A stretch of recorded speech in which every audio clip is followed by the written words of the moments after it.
आता तुम्ही म्हणाल या भाऊल्यानं माझ्या मोबाईल मध्ये डोकावून असलं काय बघितलं. अहो दर्शन घेऊन जाता जाता प्रसाद कितीला म्हणत म्हणत पुरीने अख्खं दुकानच खाऊन संपवलं. हिला पण बघा 10 मिनिट अजून इथं ठेवली असती तर दुकानदाराकडे पण परत शावी काय राहिली नसती. असू देत, पण यांनी नशीब खरेदी तर केलं, नाहीतर नुसतं टेस्ट वारी सगळं पुरींनी संपवलेलं. आता स्वतःच्या पोरांना खेळणी घेऊन द्यायचं वय यांचं, आणि ही मलाच खेळणं पाहिजे म्हणत्या. यातलं घेऊ कुंच?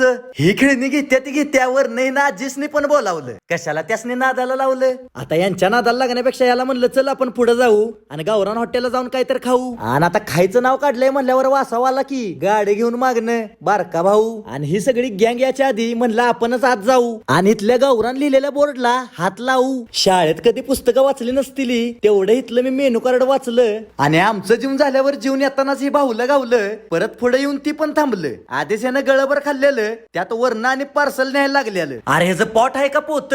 हॉटेल मालक म्हणलं तुमच्या हस्ते आउट लावा आणि आकाशात उडलेलं तेवढं दावा. मग ती तुम्हाला दाखवून आलो मी आमच्या घरी.